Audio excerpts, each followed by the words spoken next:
ਤਾਂ ਜਾਣਦੇ ਹੋ ਕਿ ਦੇਸ਼ ਪ੍ਰਦੇਸ਼ ਡੈਡੀਕੇਟਡ ਹੈ ਸਟੱਡੀ ਵੀਜ਼ਾ ਨੂੰ, ਕਿਸੇ ਵੀ ਤਰ੍ਹਾਂ ਦੇ ਵੀਜ਼ਾ ਜਿਹਦੇ ਵਿੱਚ ਅਸੀਂ ਵਰਕ ਪਰਮਿਟ ਛੱਡ ਦਈਏ, ਜਿਹਦੇ ਵਿੱਚ ਇੱਥੋਂ ਲੋਕ ਵੱਖ-ਵੱਖ ਵਰਕ ਪਰਮਿਟ ਦੇ ਜਾਂਦੇ ਨੇ, ਉਹ ਅਸੀਂ ਡਿਸਕਸ ਨਹੀਂ ਕਰਦੇ। ਘੱਟ ਲੋਕਾਂ ਕੋਲ ਲਾਇਸੈਂਸ ਨੇ, ਘੱਟ ਲੋਕਾਂ ਕੋਲ ਟਾਈ ਆਪਣੇ, ਜਾਂ ਸਕੂਲਿੰਗ ਬਾਰੇ ਅਸੀਂ ਗੱਲ ਨਹੀਂ ਕਰਦੇ। ਬਾਕੀ ਹਰ ਪ੍ਰਕਾਰ ਦਾ ਵੀਜ਼ਾ ਇਸ ਮੰਚ ਤੇ ਡਿਸਕਸ ਕੀਤਾ ਜਾਂਦਾ ਹੈ।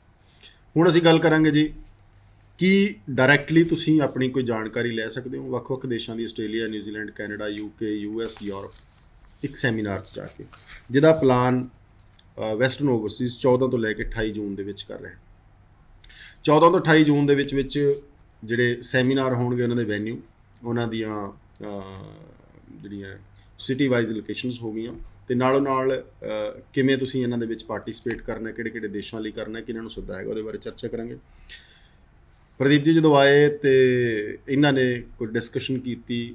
ਡਿਸਕਸ਼ਨ ਲੰਮੀ ਨਹੀਂ ਸੀ, 30 ਸੈਕਿੰਡ ਦੀ ਸੀ ਕਿ 2-3 ਵੀਜ਼ੇ ਜੀ ਕੱਲ੍ਹ ਆ ਗਏ। 2-3 ਵੀਜ਼ਾ ਇਸ ਕੰਪਨੀ ਲਈ ਆਉਣਾ ਕਿ ਮੈਨੇ ਨਹੀਂ ਰੱਖਦਾ। ਸਵਾਲ ਇਹ ਹੋ ਜਾਂਦਾ ਕਿ ਚਲੋ ਕੁਛ ਚੀਜ਼ਾਂ ਪੋਜ਼ੀਟਿਵ ਹੋਣੀਆਂ ਸ਼ੁਰੂ ਹੋਈਆਂ, ਉਹ ਵੀ ਆਪਾਂ ਡਿਸਕਸ ਕਰਾਂਗੇ ਕਿਸ ਤਰ੍ਹਾਂ ਦੀਆਂ ਪ੍ਰੋਫਾਈਲਸ ਨੂੰ ਆਸਟ੍ਰੇਲੀਆ ਵੀਜ਼ਾ ਦੇ ਰਿਹਾ। ਔਰ ਅਗਲਾ 22 ਦਾ ਜਿਹੜਾ ਸਾਲ ਹੈ, ਇਹ ਵਾਲਾ ਸਾਲ ਹੈ, ਕੈਨੇਡਾ ਲਈ ਕਿਸ ਤਰ੍ਹਾਂ ਦਾ ਰਹੂਗਾ, ਕਿਹੜੇ ਜਾਣਗੇ, ਕਿਹੜੇ ਰਹਿ ਜਾਣਗੇ। ਜਿਵੇਂ ਕਿ ਅਸੀਂ ਹੁਣੇ ਡਿਸਕਸ ਕਰ ਰਹੇ ਸੀ ਕਿ 22 ਦੇ ਵਿੱਚ ਜਿਨ੍ਹਾਂ ਦਾ ਰਿਜ਼ਲਟ ਆਉਣਾ, ਕਿ 22 'ਚ ਪੋਸੀਬਿਲਿਟੀ ਹੈ ਉਹਨਾਂ ਲਈ ਜਾਣਾ, ਜਾਂ 23 ਦੀ ਉਮੀਦਾਂ ਰੱਖਣ। ਸੋ ਸ਼ੁਰੂਆਤ ਕਰਦੇ, ਕਾਲਾਂ ਦਾ ਆਉਣੀਆਂ ਸ਼ੁਰੂ ਹੋ ਗਈਆਂ। ਪਹਿਲਾਂ ਪ੍ਰਦੀਪ ਜੀ ਨਾਲ ਆਪਾਂ ਥੋੜ੍ਹੀ ਜਿਹੀ ਗੁਫ਼ਤਗੂ ਕਰੀਏ। ਸਤਿ ਸ਼੍ਰੀ ਅਕਾਲ, ਸਵਾਗਤ ਹੈ ਜੀ। ਸਤਿ ਸ਼੍ਰੀ ਅਕਾਲ। ਪ੍ਰਦੀਪ ਜੀ, ਪਹਿਲਾਂ ਇਸ ਤੋਂ ਮੈਂ ਕਾਲ ਚੱਕਾਂ, ਕਾਲ ਲੈ ਹੀ ਲੈਂਦੇ ਇੱਕ, ਫਿਰ ਆਪਾਂ ਆਉਂਦੇ ਜੀ। ਹੈਲੋ ਹਾਂਜੀ, ਸਤਿ ਸ਼੍ਰੀ ਅਕਾਲ, ਸਵਾਗਤ ਹੈ ਜੀ। ਸਵਾਲ ਪੁੱਛੋ। ਕਾਲ ਕੱਟੀ ਗਈ। ਪ੍ਰਦੀਪ ਜੀ ਤੁਹਾਡੇ ਵੱਲ ਆਉਂਗਾ ਜੀ। 14 ਤੋਂ 28 ਦੇ ਸੈਮੀਨਾਰ, ਜੂਨ ਮਹੀਨਾ ਹੀ क्यों? और पहले तो इतनी पूछ ली, जून महीना क्यों, मई क्यों नहीं? देखिए सर, रिजल्ट पेपर का वेट कर रहे थे हम। बच्चों के पेपर एग्जाम खत्म होने चाहिए, कुछ के मई में एग्जाम खत्म हो गए हैं, और CBSE के जून के 13 जून तक एग्जाम चल रहे हैं। तो इसलिए हमने 14 जून को सेमिनार शुरू कर दिया ताकि बच्चे फ्री हों। देखो, हम बच्चों के लिए आ रहे हैं, बच्चों के शहर में आ रहे हैं, बच्चों के घर पे आ रहे हैं। अगर बच्चा ही अगर एग्जाम दे रहा होगा तो कौन हमारे पास आएगा? पर्पस तो सेमिनार्स का ये है कि ये बच्चे एजुकेट हों, क्योंकि ऐसा तो है नहीं कि जाते ही बच्चे, क्योंकि अभी तक उन बच्चों ने एग्जाम दिए, उनके रिजल्ट्स भी नहीं आए हैं। बट हमारा पर्पस है बच्चों को एजुकेट करना, बच्चों को बताना कि अगली प्लानिंग क्या है, किस तरीके से कर सकते हो। अब्रोड जाना है, विदेश जाना है, Canada, Australia, New Zealand, UK, USA, Europe, कहीं भी जाना है, कौन सी प्रिपरेशन होनी चाहिए, कैसी प्रिपरेशन होनी चाहिए। अगर आपके परसेंटेज कम रही तो आपको क्या करना होगा, अगर आपकी परसेंटेज ठीक रही तो आप कहाँ कहाँ एलिजिबल है, एक्सपेक्टेड आपका स्कोर क्या आएगा, तो कौन सा कंट्री, कौन से कोर्स में आपका एडमिशन हो सकता है, IELTS कैसे करें, PT कैसे करें, कैसे जब तक आपका रिजल्ट आएगा तब तक IELTS और PT में कितना स्कोर लेके आए, उसके लिए कैसे प्रिपरेशन करनी है। तो ये सारी की सारी चीज़ों के लिए हमने ये एजुकेशन फेयर प्लान किए हैं 14 तारीख से लेके और 28 तारीख तक, जिसमें हम 24 सिटीज़ को कवर करने जा रहे हैं। तो माय डियर फ्रेंड्स, मैं सभी स्टूडेंट्स को, स्टूडेंट्स के पेरेंट्स को इन फेयर के लिए इनवाइट करना चाहूँगा। westernOverseas.events पे जाके लॉगिन कर लें, अपनी सीट बुक कर लें प्रायोरिटी पास के साथ। 14 फेब को हम 2 शहर में आ रहे हैं, अंबाला एंड जींद। अंबाला में होगा होटल क्लार्किन, जो कि जग्गी सिटी सेंटर पे है, अपना GT रोड पे ही, और जींद में होगा होटल अभिनंदन। 10 बजे से लेकर शाम के 5 बजे तक कनाडा, ऑस्ट्रेलिया, न्यूजीलैंड, UK, USA, यूरोप, हर एक कंट्रीज का डेलीगेट होगा। मैं खुद भी अवेलेबल होऊंगा, मेरी टीम भी होगी। अब क्वेश्चन होता है कि एक दिन में 2 फेयर है, तो मैं दोनों जगह कैसे अवेलेबल होऊंगा?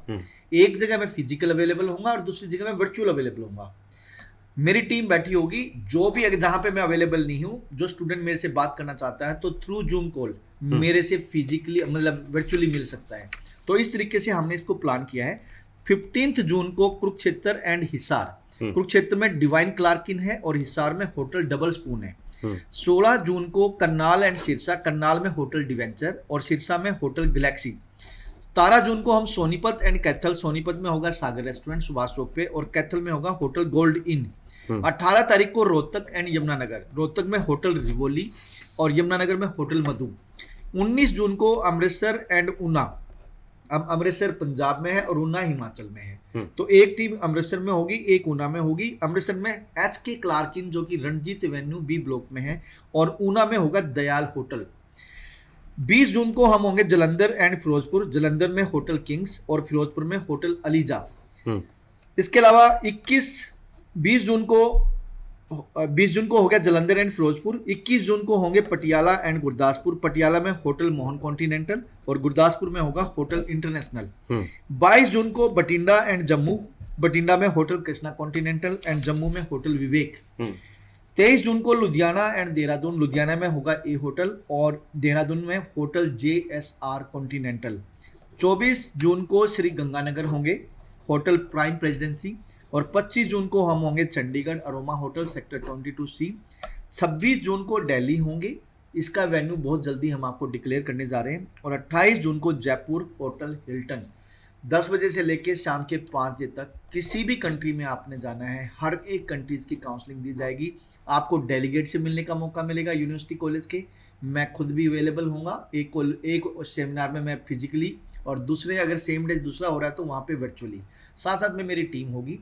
मेरी रिक्वेस्ट है आप अपने डॉक्यूमेंट लेके आए, अपना पासपोर्ट लेके आए। ISPT किए देन वेल एंड गुड, नहीं किए तो अपने क्वेश्चन जरूर लिख के लाएं।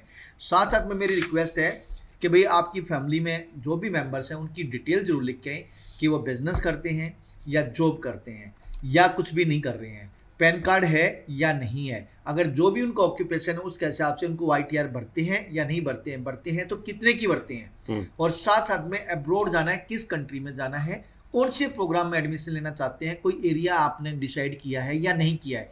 ये क्वेश्चन अगर आपके पास होंगे तो मेरे लिए थोड़ा सा ईजी हो जाएगा डिफाइन कर पाना कि भाई आप इस कंट्री के लिए किस तरीके से एलिजिबल हो पाएंगे और आने वाले टाइम में किस तरीके से वीज़ा ले सकते हैं। साथ साथ में वो बच्चे जरूर आए जिन्होंने IELTS और PT करनी है, क्योंकि यहाँ पे सर्टिफाइड ट्रेनर होंगे जो आपको बताएंगे किस तरीके से आप डिजायर्ड स्कोर ले सकते हैं। तो माय डियर फ्रेंड्स, ये डेट्स बुक कर लीजिए 14 से 28 तारीख तक। westnorsi.events पे जाके अपना प्रायोरिटी पास ले लीजिए या फिर आप 9115 पे कॉल कर सकते हैं या वेस्टर्न ओवरसीज की नीयरेस्ट ब्रांच में विजिट करके भी अपनी सीट बुक कर सकते हैं। प्रदीप जी ਮੈਨੂੰ ਦੱਸਿਓ ਮਾੜਾ ਜਿਹਾ ਕਿ 19 ਤੋਂ ਬਾਅਦ ਜੀ 20 ਤੋਂ ਬਾਅਦ 21 2 ਸਾਲ ਕੁਝ ਪੁਰਾਣੀਆਂ ਫਾਈਲਾਂ ਜਿਹੜੀਆਂ ਰਿਫਿਊਜ਼ ਹੋ ਗਈਆਂ, ਸਟਕ ਹੋ ਗਈਆਂ, ਤਕਰੀਬਨ 5-6 ਲੱਖ ਬੱਚਾ ਜਿਹਦੀ ਉਮੀਦ ਸੀ ਸਾਨੂੰ ਕਿ ਹੜ੍ਹ ਆਏਗਾ, ਹੜਕੰਪ ਆਏਗਾ। ਬੜਾ ਬੜਾ ਟੀਵੀ ਦੇ ਬੋਲਦੇ ਹੁੰਦੇ ਸੀ ਕਿ ਤੁਸੀਂ 22 ਚੜ੍ਹਨ ਦਿਓ ਜੀ, ਸੀਟਾਂ ਨਹੀਂ ਮਿਲਣੀਆਂ, ਭਰ ਜਾਣੀਆਂ, ਇਹ ਹੋ ਜਾਣਾ ਹੈ, ਉਹ ਹੋ ਜਾਣਾ। ਮੈਂ ਇਹ ਸਵਾਲ ਕਈਆਂ ਨੂੰ ਪੁੱਛ ਚੁੱਕਿਆ ਕਿ ਲੀਕੇਜ ਕਿੱਥੇ ਹੋ ਰਹੀ ਹੈ, ਕਿੱਥੇ ਬੱਚਾ ਗੁੰਮਰਾਹ ਹੈ, ਕਿੱਥੇ ਕੰਸਲਟੈਂਟ ਗਲਤ ਹੈ, ਜਾਂ ਕੰਪਨੀਆਂ ਹੀ ਇੰਨੀਆਂ ਬਣ ਗਈਆਂ, ਕਿਤੇ ਕੋਈ ਠੱਗੀ ਠੋਰੀ ਹੋ ਰਹੀ ਹੈ ਕਿ ਅਲਟੀਮੇਟਲੀ ਹਰ ਸਾਲ 2-2.5 ਲੱਖ ਬੱਚੇ ਚੋਂ ਜਾਂ 3 ਲੱਖ ਬੱਚੇ ਚੋਂ ਜਿਹੜਾ ਡਿਜ਼ਾਇਰ ਕਰਦਾ ਸੀ ਬਾਹਰ ਜਾਣ ਲਈ, ਡਿਜ਼ਰਵ ਕਰਦਾ ਸੀ, ਉਹ ਸਾਰੀ ਕੰਪਨੀਆਂ ਕੋਲ ਡਿਸਟ੍ਰੀਬਿਊਟ ਹੁੰਦਾ ਸੀ, ਸਹੀ ਤਰੀਕੇ ਨਾਲ ਉਹ ਵਿਦੇਸ਼ ਜਾਂਦੇ ਸੀ, ਉਹਨਾਂ ਦਾ ਫਾਈਨਾਂਸ ਸਿਸਟਮ ਵੀ ਠੀਕ ਚੱਲਦਾ ਸੀ। ਠੱਗੀ ਠੋਰੀ ਦਾ ਆਲਮ ਸ਼ੁਰੂ ਉਦੋਂ ਹੁੰਦਾ ਜਦੋਂ ਤੁਹਾਡੇ ਕੋਲ ਰੈਵਨਿਊ ਘੱਟ ਜੇ ਤੇ ਆਪਾਂ ਇੱਕ ਬੱਚੇ ਤੋਂ 25,000 ਲੈਣ ਦੀ ਵਜ੍ਹਾ 2.5 ਲੱਖ ਦੀ ਬੋਝ ਪਾ ਦਿੰਦੇ ਉਹਦੇ ਉੱਪਰ। ਇਹ ਹੋਇਆ ਹੈ, ਕਰੋਨਾ ਦੇ ਦੌਰਾਨ ਵੀ ਹੋਇਆ। ਮੇਰਾ ਮੋਟਾ ਸਵਾਲ ਇਹ ਹੈ ਕਿ ਜੇ 8 ਲੱਖ 7 ਲੱਖ 9 ਲੱਖ 10 ਲੱਖ ਬੱਚਾ ਐਲੀਜੀਬਲ ਸੀ ਤੇ ਅੱਜ ਹਰ ਕੰਪਨੀ ਕਹਿ ਰਹੀ ਹੈ ਕਿ ਮੇਰੇ ਕੋਲ ਬੱਚਾ ਨਹੀਂ ਆ ਰਿਹਾ, ਮੇਰੇ ਕੋਲ ਐਨਰੋਲ ਨਹੀਂ ਹੋ ਰਿਹਾ, ਬੱਚੇ ਦੀ ਜਾਣ ਦੀ ਇੱਛਾ ਸ਼ਕਤੀ नहीं घटी, कितने जा रहा है बच्चा? देखिए सर, मैंने कभी अपने शो पे नहीं बोला कि मुझे बच्चा नहीं आ रहा। पहली बात नहीं, चलो मैं एक छोटी सी एग्जांपल दूंगा, नहीं आप बात समझ गए हो, मैं आपको उसका जवाब दूंगा। एक्सट्रीमली सॉरी अगर आपने मैंने कुछ गलत बोला हो तो। पाजी डिपेंड करता है कोविड के दौरान, ये तो आपको पता ही होगा कि सब कुछ डिस्ट्रैक्ट हुआ है, ठीक है। अब बहुत सारे बच्चे ऐसे हैं जिन्होंने इंडिया में एडमिशन ले लिया, पहली बात। अब जिन्होंने इंडिया में एडमिशन ले लिया तो वो क्या करेंगे, वो अपनी बैचलर के बाद ही जाएंगे ना। 20 में अगर किसी बच्चे ने एडमिशन ले लिया तो वो उसकी 23 में होनी है, पहली बात। किसी ने पॉलिटेक्निक डिप्लोमा में एडमिशन ले लिया, 2 साल का है 3 साल का, उसका कंप्लीट होगा तभी करेगा। थर्डली, अभी तो 21 वाले बच्चे ऑलरेडी डिस्ट्रीब्यूट हो चुके हैं। सेकेंडली, कहीं ना कहीं सस्पेंस भी है और इधर से ऑनलाइन सब कुछ स्टार्ट हो चुका है। ऑनलाइन आप जब आप देखिए, जो कोविड आया था हमने कितने ऑनलाइन एजुकेशन फेयर किए हैं। ऐसे ही बच्चा बहुत एजुकेट हो चुका है। बहुत सारा बच्चा ऐसा है जो घर बैठे ही अप्लाई कर रहा है, माइट भी डायरेक्ट अप्लाई कर रहा है, वो गलती भी कर रहा है, ऐसे करके वो गलती भी कर रहा है क्योंकि फंसेगा बाद में जब उसको वीज़ा डालना है या उसकी फीस फंसती है या फिर उसको कन्वर्सेशन करने में प्रॉब्लम आ रही है हाई कमीशन के साथ या यूनिवर्सिटी के साथ, कॉलेज के साथ। लेकिन कहीं ना कहीं कोविड ने काम करने का तरीका चेंज किया है, पहली बात। दूसरी बात, बच्चों का माइंड इंडिया के लिए भी डाइवर्ट हुआ कि इंडिया में भी रहना है। साथ साथ में अपना जो बच्चा वो थोड़ा सा ज़्यादा एजुकेट हुआ है, तो वो एजुकेट हुआ है तो वो अब ऑफिस में आना कम हो चुका है। ये कई चीज़ों का मिक्सचर है। ਅੱਛਾ, ਖੈਰ ਕਾਲ ਕੱਟੀ ਗਈ। ਮੈਂ ਤੁਹਾਡੀਆਂ ਗੱਲਾਂ ਨਾਲ ਸਹਿਮਤ ਹਾਂ ਇਸ ਵਕਤ। ਇੱਕ ਵਕਤ ਐਸਾ ਸੀ ਕਿ ਬੱਚਾ ਕਹਿੰਦਾ ਸੀ ਜੀ ਵਿਦੇਸ਼ ਜਾਣਾ, ਚਲ ਤੈਨੂੰ ਸਿੰਗਾਪੁਰ ਭੇਜ ਦਿੰਦੇ ਆ, ਸਿੰਗਾਪੁਰ ਦੇ ਜਹਾਜ਼ ਭਰ ਜਾਂਦੇ ਸੀ। ਚਲ ਤੈਨੂੰ ਦੁਬਈ ਭੇਜ ਦਿੰਦੇ ਜਹਾਜ਼, ਕਈਆਂ ਨੇ ਜਾਪਾਨ ਦੀ ਐਡ ਕੀਤੀ, ਪਤਾ ਨਹੀਂ ਕਿਹੜੇ ਕਿਹੜੇ ਦੇਸ਼, ਲਾਟਵੀਆ, ਲਥਾਨੀਆ, ਸਰਬੀਆ, ਜਾਰਜੀਆ ਨਿਕਲ ਕੇ ਆਏ। ਇਹਨੂੰ ਅਸੀਂ ਪੋਜ਼ਿਟਿਵ ਸਾਈਨ ਮੰਨੀਏ ਕਿ ਸਾਡੀ ਹੁਣ ਦੀ ਪੀੜ੍ਹੀ 18 ਤੋਂ ਬਾਅਦ ਜਿਹੜੇ ਬੱਚੇ ਗ੍ਰੈਜੂਏਟ ਜਾਂ +2 ਪੜ੍ਹੇ, ਉਹਨਾਂ ਨੂੰ ਇਹ ਪਤਾ ਹੈ ਕਿ ਮੇਰਾ ਫਿਊਚਰ ਕੀ ਹੈ, ਵਿਦੇਸ਼ ਜਾਣਾ, ਕਿ ਚੰਗੇ ਦੇਸ਼ ਦੇ ਵਿੱਚ ਹੀ ਜਾਵਾਂ। ਇਹ ਵਾਪਰਿਆ ਜੀ ਜੀ, ਇਹ ਵਾਪਰਿਆ ਜਾਂ ਕੋਈ ਉਹਦੇ ਪਿੱਛੇ ਹੋਰ ਘਟਨਾ ਦੇਖਦੇ ਹੋ ਤੁਸੀਂ?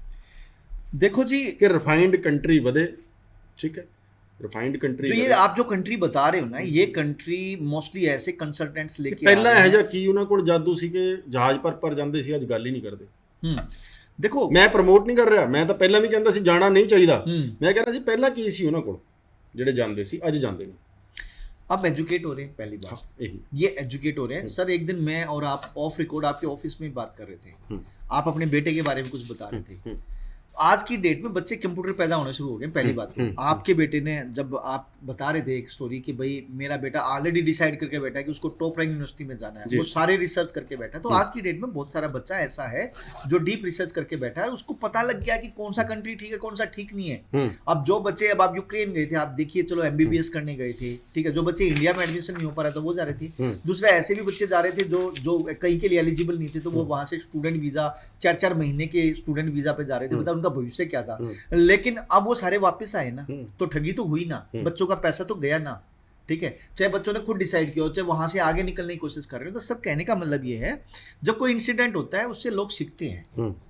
तो आज के डेट में बच्चों की चॉइसेस हो गई है, बच्चे डे बाय डे ये चीज देख रहे हैं, कौन सा कंसल्टेंट ठीक है, कौन सा ठीक नहीं है, कौन सा कंट्री ठीक है, कौन सा नहीं है। और आप लोगों का चैनल के माध्यम से भी बहुत सारे लोग एजुकेट हुए हैं, और साथ साथ में जो हम जो सेमिनार्स कर रहे हैं, वो भी एक बहुत बड़ा योगदान है स्टूडेंट्स के लिए।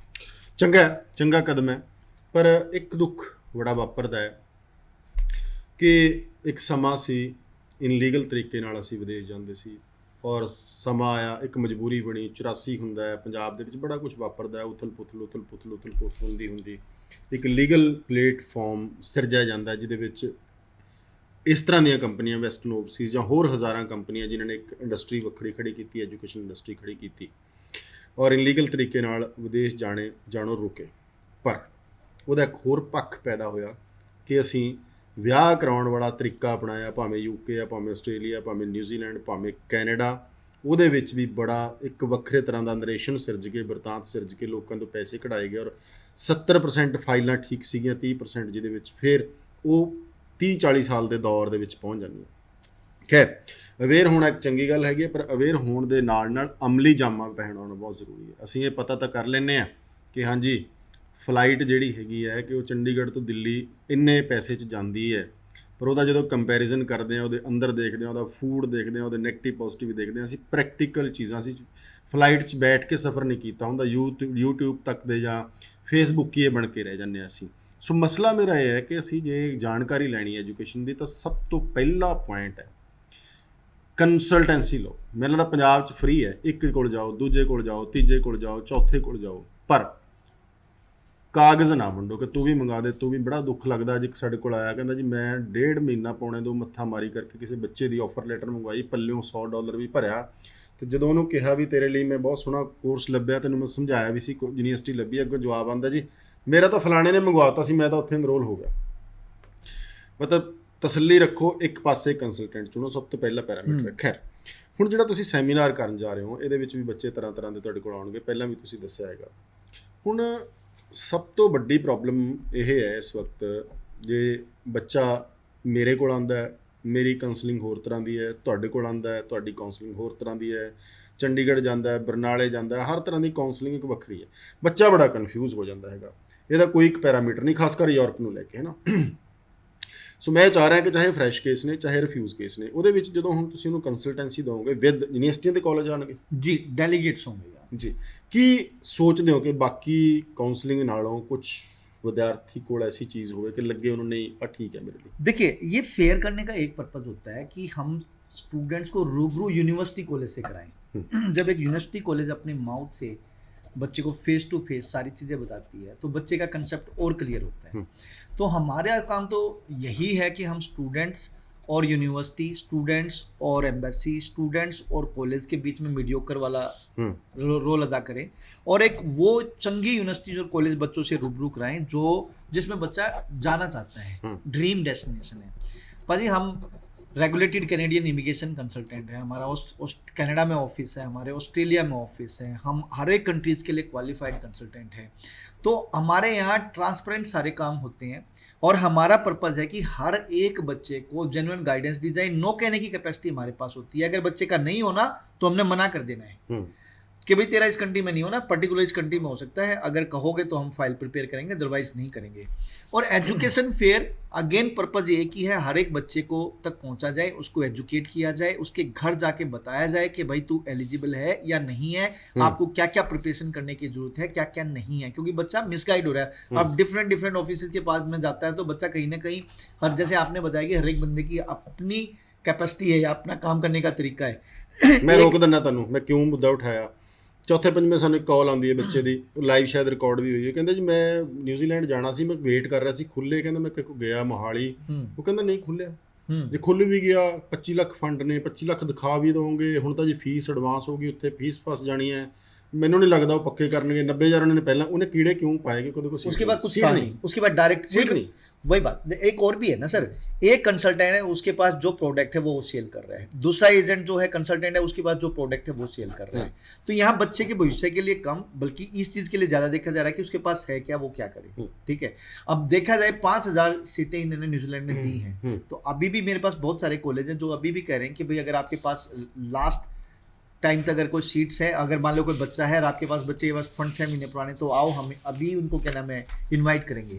तो कहने का मतलब है कि जहां जिस कंसल्टेंट के पास जाओगे हर कंसल्टेंट का अपने काम करने का तरीका है। फिर भी मैं यही कहना चाहूंगा कि प्लीज चंगा कंसल्टेंट हायर करें, और जो वेस्टर्न ओवरसीज एजुकेशन फेयर कर रहा है इतने खर्चे करके आप लोगों के लिए, तो आप उसमें ज़रूर पार्टिसिपेट करें। 14 जून से 28 जून तक है। फिर मैं बोलना चाहूँगा 14 जून को हम अम्बाला एंड जींद में आ रहे हैं। अम्बाला होटल क्लार्किन है और जींद में होटल अभिनंदन। 15 जून को कुरुक्षेत्र एंड हिसार, कुरुक्षेत्र में डिवाइन क्लार्किन और हिसार में होटल डबल स्पून। 16 जून को करनाल एंड सिरसा, करनाल में होटल डिवेंचर एंड सिरसा में होटल गैलेक्सी। 17 जून को सोनीपत एंड कैथल, सोनीपत में सागर रेस्टोरेंट एंड कैथल में होटल गोल्डइन। 18 जून को हम रोहतक एंड यमुनानगर होंगे, रोहतक में होटल रिवोली और यमुनानगर में होटल मधु। 19 जून को अमृतसर एंड ऊना, अमृतसर में होटल एसके क्लार्किन और ऊना में दयाल होटल। 20 जून को जलंधर एंड फिरोजपुर, जलंधर में होटल किंग्स एंड फिरोजपुर में होटल अलीजा। 21 जून को पटियाला एंड गुरदासपुर, पटियाला में होटल मॉन कॉन्टिनेंटल, गुरदासपुर में होटल इंटरनेशनल। 22 जून को Bathinda and Jammu, Bathinda hotel Krishna continental and Jammu में होटल विवेक। 23 जून को लुधियाना एंड देहरादून, लुधियाना में ई होटल और देहरादून में होटल JSR कॉन्टिनेंटल। 24 जून को श्री गंगानगर में होंगे होटल प्राइम प्रेसिडेंसी। 25 जून को चंडीगढ़ होटल रोमा। 26 जून को हम दिल्ली होंगे और 28 जून को जयपुर होटल हिल्टन। 10 बजे से लेकर शाम के 5 बजे तक my dear friends and parents आप सब मिल सकते हैं। प्लीज़ हर एक बच्चा इसमें पार्टिसिपेट करे। आप फ्रेश हो या आप रिफ्यूज़ हो, आपने आइल्स की है या नहीं की है, आपका रिजल्ट अभी पेंडिंग है, अभी आना है, आपके एकेडमिक अभी जैसे अभी एग्जाम हुए तो रिजल्ट अभी आना है। आप सब आए, आप सिंगल हैं, आप मैरिड हैं, हर एक बच्चे को यहाँ एंटरटेन किया जाएगा, क्योंकि हर एक कंट्रीज़ के डेलीगेट्स होंगे जो आपको बताएंगे आपकी प्रोफाइल के हिसाब से कहाँ आपका वीज़ा लग सकता है। प्रदीप जी 30 ਸੈਕਿੰਡ ਬਚੇ ਨੇ, ਮੈਂ ਤੁਹਾਡੇ ਤੋਂ ਲਾਹਾ ਉਠਾਉਣਾ ਚਾਹੁੰਦਾ कि वेस्टर्न ओवरसीज स्टडी तो अलावा टूरिस्ट विजिटर PR या बाकी केस भी कर दिए? जी डेफिनेटली, स्टूडेंट्स वीज़ा के अलावा हम टूरिस्ट भी करते हैं। इसके अलावा आप PR की भी फाइलें दे सकते हैं, क्योंकि हम अभी इमिग्रेशन लॉयर हैं, तो अगर आपके पॉइंट्स बनते होंगे तो डेफिनेटली हमारा कनाडा और ऑस्ट्रेलिया वाला ऑफिस आपका PR के लिए भी आपकी हेल्प करेगा। तो हर एक वो बच्चा जो एलिजिबल है या कैंडिडेट एलिजिबल है, चाहे वो स्टूडेंट वीज़ा के लिए या टूरिस्ट वीज़ा के लिए या बिजनेस वीज़ा के लिए या फिर वो PR के लिए, वेस्टर्न ओवरसीज़ की नियरेस्ट ब्रांच में आके कांटेक्ट कर सकता है। अगर आपका एकेडमिक, आपका वर्क एक्सपीरियंस और आपका प्रोफाइल मैच करती है तो डेफिनेटली हम प्रोसीड करने में हेल्प करेंगे। थैंक यू जी, बहुत मेहरबानी, शुक्रिया। दर्शकों तो माफ़ी जिन्होंने कॉलां असीं नहीं लईआं।